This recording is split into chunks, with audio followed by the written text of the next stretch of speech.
Hey friends, today on the podcast, we have an eclipse coming up. And so I brought in our expert, Emily Bingham, to talk about where you need to be in Michigan, or if it should be Michigan at all. Plus, what do you need to have to make sure that you can safely watch this eclipse? And as I said, our guest today and my dear friend, Emily Bingham, is here to talk eclipse. First, Emily, how are you? I'm doing great, Eric. How are you today? I am wonderful. It's great to see you. And obviously, we're sort of hitting that fever pitch as we head to April 8th. And so I thought I would bring you on to talk us through, as Michiganders, how we should think about this thing. What should we do? What do we need? All those sorts of things. So first, let's start with the part that you and I like to jam about a lot, which is, why is this one so magical? Like, what makes this one so cool? Yeah, there's actually several reasons why this particular eclipse is so special and why I'm encouraging everybody, if they can, to try to go see it or spend some time outside experiencing it. First of all, it is the last significant total solar eclipse to cross over a huge swath of the United States. The next one across this much of the US won't return until I think it's 20 years from now, about 2 decades. So you're going to want to get out and see it. But it also happens to be happening at the same time as the sun is reaching what's called solar maximum, which is the peak of a predictable 11-year cycle, during which time the sun's poles actually switch places. This causes the sun to become wildly active. It's the reason we're seeing so many northern lights now. And according to NASA, when the sun is completely eclipsed by the moon, because of it being at this solar maximum, we're going to be able to see these cool streamers and outbursts coming off of the sun's corona. So it's going to be really special, and it's all just due to really incredible timing. Right. As most magical things in nature tend to be, right? Yeah. Okay, so if I want to get out, it is going southwest to northeast, but it's not really going over a lot of Michigan. Where should I be to see? Because I think you can in Michigan see it at 100%, yes? Or at Yes. least super close. I know Detroit is 99%. So Yes. whereabouts can you get a better shot as the closer you get to Toledo and Cleveland? Yeah. That's the key. The closer you get to Toledo, the more of totality you will see. And according to the NASA maps, which you can zoom in on, but you can only zoom in on so far, it is the southeasternmost corner. It's a teeny tiny wedge, basically along I-75 as you're coming out of Toledo, crossing the Michigan-Ohio border. To my eye, it looks like it might be Erie Township, but it's going to be a very small area. There are some caveats about that. I have spoken with several experts who say eclipse traffic is unbelievable. And so if everybody is trying to jam into this one little tiny corner of Michigan, you might not get out of it for quite some time after the Got it. eclipse ends. So I actually don't encourage people to try to see the total solar eclipse in the one small spot of Michigan where you can see it.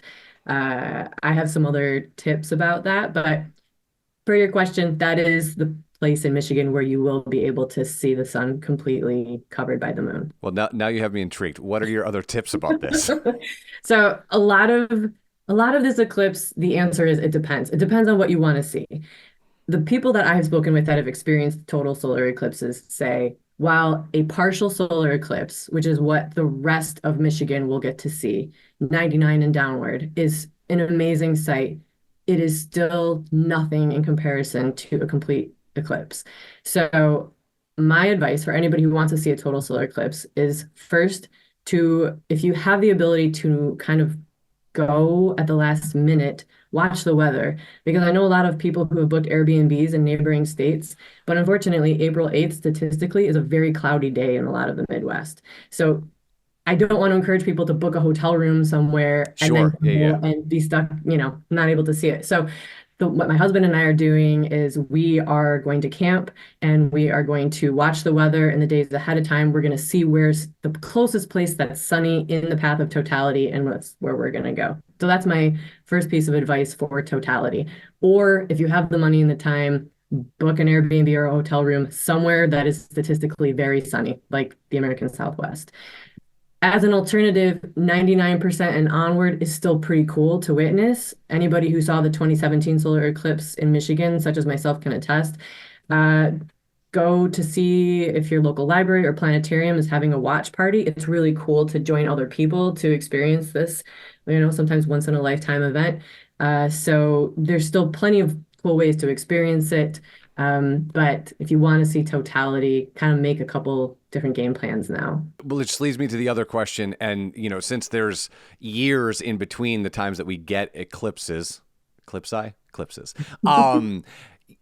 how long typically does this last? Like, how long is this event?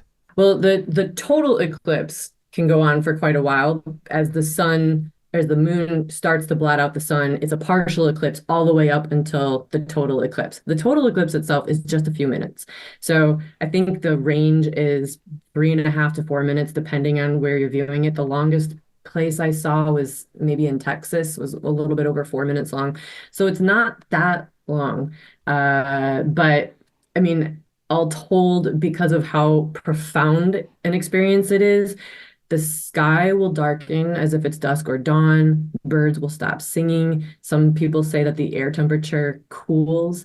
And the people I know who've seen one say there's absolutely nothing like it and that it's almost indescribable. So I would venture to guess that even though it's brief, it might feel longer because of the inherent magic in it. I'm transfixed. I'm trying to put my brain together.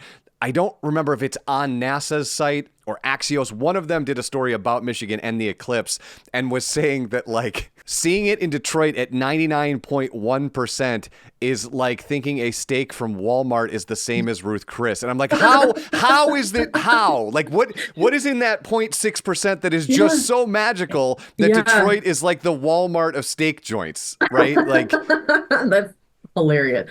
So I had no idea that I didn't know about that difference. And in 2017, the last total eclipse across North America, I watched it with a pinhole camera in my backyard, and I was like, "This is cool." And then I talked to a friend of mine who watched it on the West Coast, and he's not a man of faith whatsoever. And he said, "Emily, it was like standing in the presence of God."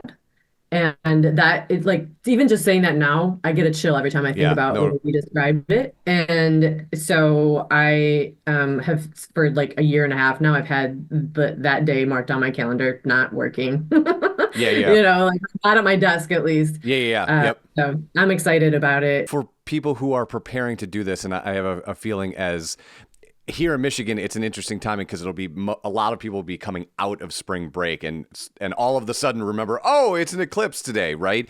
So what do they need to make sure that they have so that they can view it? I know that there's a couple ways that you can do that, but what are some of the ways that you can make sure that you safely don't burn your retinas out? Super important. Everyone I've spoken to about the eclipse, that's the number one thing that they want to talk about. Public awareness, never, ever, ever. Well, look at the sun, period, but certainly not during the eclipse. Even when the sun is blotted out by the moon, you can still damage your eyes. So act now if you would like eclipse glasses. Either order them from a reputable site online. I've been told not to go through big sites like Amazon because they might not be certified and might not actually be safe. So you can just Google ISO certified eclipse glasses and you should find them. NASA has a list of places where you can order them. There's still a couple weeks, so you should be able to get some in time. Alternatively, I've heard of libraries giving out and planetariums giving out eclipse glasses for free. You can also make your own pinhole camera. If you Google pinhole camera for an eclipse, lots of instructions online. I've seen people use something as simple as a colander, where they hold a colander and let the sun's light shine through the colander, and you can see the partial eclipse moving along in the little circles of How light cool. that Yeah, shine how on the cool. Yeah. ground. Yeah, you can even, I remember as a child there being a solar eclipse, a partial solar eclipse when I was in grade school, and you could just make a circle with your hand and hold it and just watch the shadow of the moon. So there's lots of really creative ways to experience it. Again, this is why I recommend, if possible, going with a group that's at like a planetarium so that you can have experts showing you all these different ways to experience this thing. I would imagine that many planetariums will also have telescopes that have the special lens coverings on them so that you can view it even closer. this is the point where I also want to mention if you're going to attempt to photograph the eclipse, your camera also will need a special lens covering, whether it's your cell phone or a nice camera, because again, you can really hurt your eyes otherwise. Emily, if people want to follow along, because I assume when you go view this, you're going to do some sort of reporting on what you see. Yes, I would We'll imagine. see. Um, well, I mean, Remains to be figured out. I feel like eclipse chasing is a pretty good story to kind of start off with. So, Yeah. where can people find those stories that you're going to be putting out? I will be, I mean, in my usual place on MLive. I am taking a sabbatical from the social media right now. So I would just encourage people to, you can Google my name, Emily Bingham, and I have an author page on mlive.com, and that has my updated list of stories that go up every single day. Well, enjoy your continued sabbatical of social and enjoy Thank your you. eclipse chasing. Thank you. We'll talk to you soon.